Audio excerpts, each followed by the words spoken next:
Bienvenidos a UDI Arroba, un programa de la Universidad de Antioquia. Nos proponemos en esta parte iniciar el capítulo 2 del texto de elementos básicos de cálculo integral y series, el que corresponde a los métodos de integración. La palabra técnicas o métodos de integración no es más que el estudio sistemático de métodos que nos permiten calcular primitivas o antiderivadas.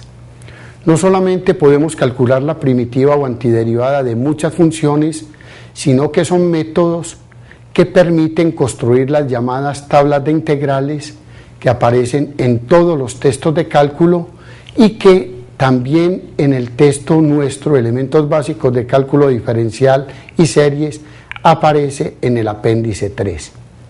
Iniciamos este capítulo con el módulo 5 que dice primera tabla de integrales indefinidas.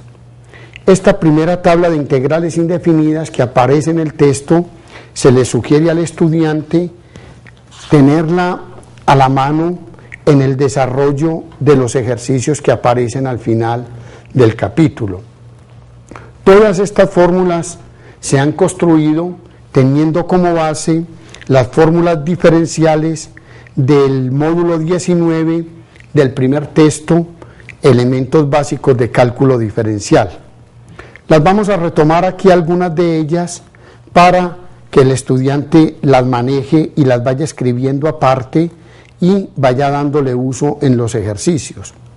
La primera es la de integral de u a la n de u, va a integrar como u a la n más 1 sobre n más 1 más una constante c, siendo n diferente de menos 1, y la integral cuando n vale menos 1 es logaritmo natural de u.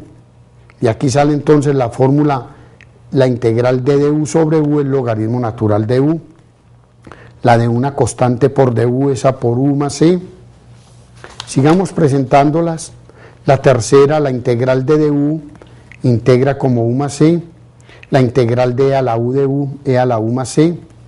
La integral de a la u, la anterior es un caso particular de la quinta, 1 sobre logaritmo natural de a por a la u más c, etcétera. Todas ellas aparecen en el módulo 5 del texto en mención. Las integrales de seno es coseno menos coseno, la de coseno es seno, la de tangente menos logaritmo natural, la de cotangente logaritmo natural de seno, secante al cuadrado tangente, cosecante menos cotangente, etcétera.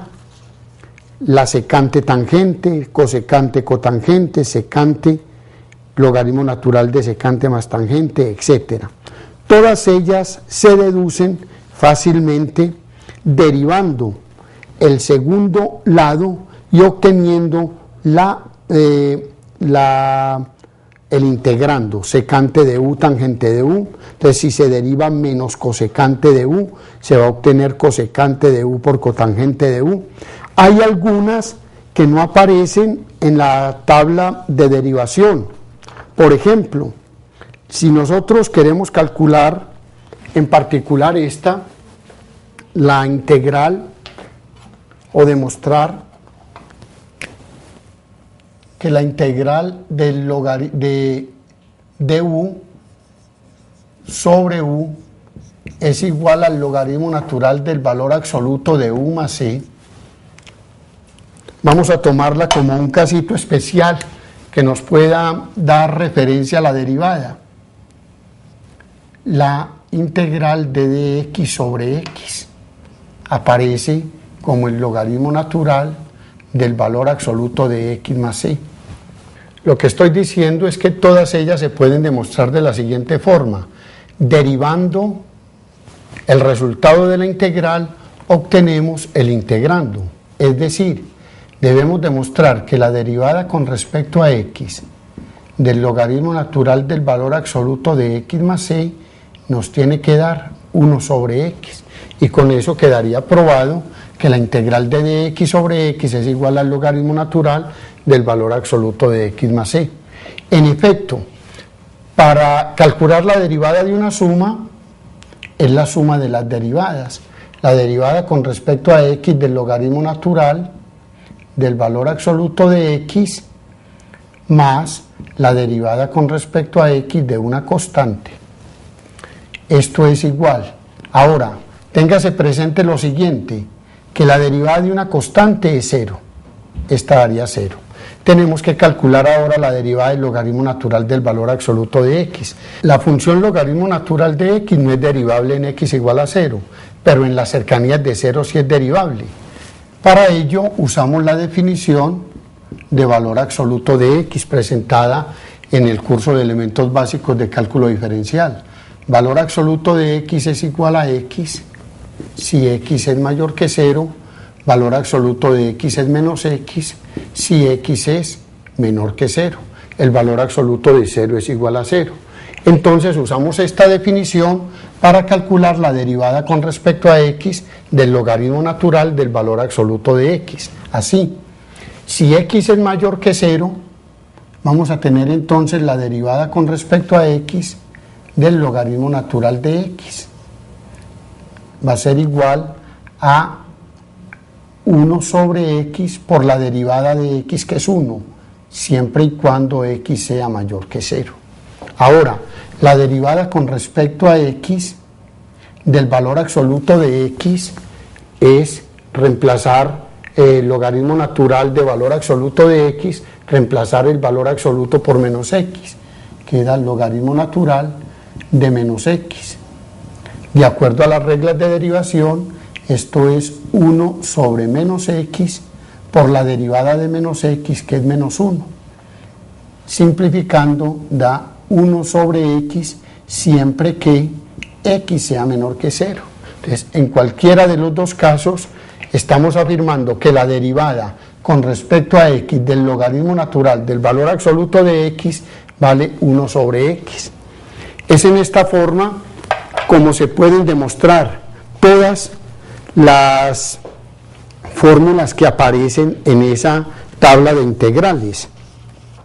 Lo que vamos a presentar ahora en el cálculo de primitivas y en el cálculo de integrales, muchas veces es útil tener en cuenta unas reglas prácticas que se deducen fácilmente usando derivación y que son de frecuente uso en lo sucesivo del texto. Esas reglas prácticas son las siguientes. Las fórmulas usted las puede tener en cualquier momento, pero lo importante es saber manejarlas. Supongamos que quiere integrar una función que presenta la forma f de ax de x, siendo a una constante distinta de 0, esto es 1 sobre a por f de ax. Si la función que usted va a integrar tiene la forma f de una x más b, y f de x es la primitiva más general de f de x, entonces la integral da la primitiva evaluada en x más b. Si es una f de ax más b, da 1 sobre a por f de ax más b. ¿Cómo se usan estas fórmulas? Y esa es, digamos, la dificultad que muchas veces encuentra el estudiante en el uso de estas tablas que nosotros hemos presentado anteriormente, de estas tablas de integrales. Supongamos que el estudiante, usando la tabla, se le pide calcular la integral del seno de 3x por dx. Frecuentemente el estudiante hace uso de la fórmula la integral de seno de u, que aparece en esa tabla que nosotros dimos, y es menos coseno de u más c. Frecuentemente el estudiante, cuando se le pide calcular la integral de seno de 3x de x, inmediatamente responde como menos el coseno de 3x más una constante c. Pero aquí hay un error.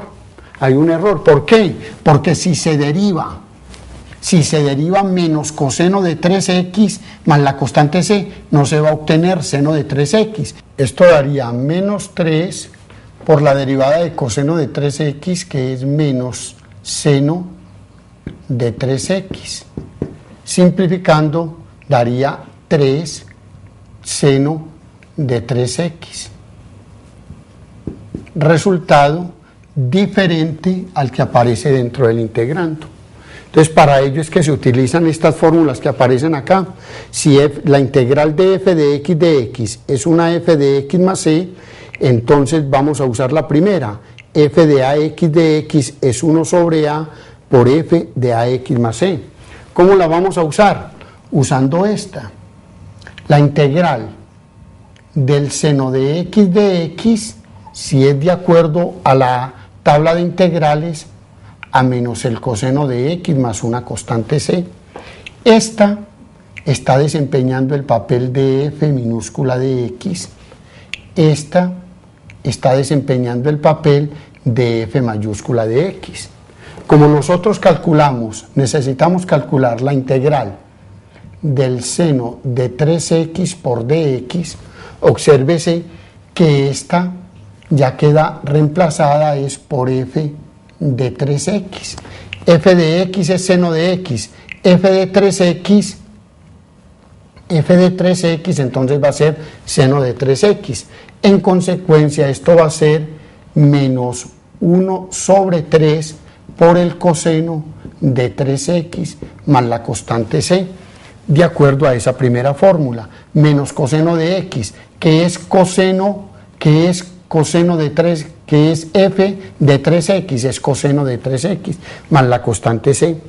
Existe otro procedimiento que lo vamos a usar frecuentemente y es con la regla de sustitución o el cambio de variable. Si no se quiere tener en cuenta estas reglas prácticas, supongamos que se quiere calcular la integral de e a la 5x por dx.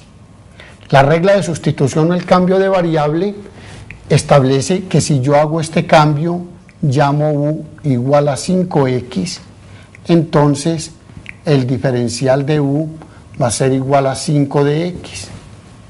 Obsérvese que aquí tengo, si reemplazar esta integral, esto daría e a la u, pero esto no es el de x no es de u, sino que para obtener el de u habría que multiplicar por 5. Entonces multiplico aquí por 5 y divido por 5. Me daría entonces un quinto de la integral de e a la u, y este 5 de x lo reemplazo por du. Ahí se aplico directamente una de las fórmulas que aparecen en la tabla y vamos a obtener, esto va a ser un quinto de e a la u más la constante c. Sustituyendo la u por 5x, obtengo finalmente un quinto de e a la 5x más la constante c. Eso es lo que se debe hacer con todas estas fórmulas que aparecen en la tabla de integrales. El uso que se debe hacer debe ser ese. Entonces, de esta manera estamos culminando el primer módulo de este capítulo 2, el módulo 5, que es el que corresponde a la construcción de una primera tabla de integrales. El uso frecuente de ellas es lo que te va a permitir adquirir habilidad para resolver muchas integrales que se nos van a presentar mucho más adelante. Les agradezco mucho la atención que se han servido prestarme y hasta pronto.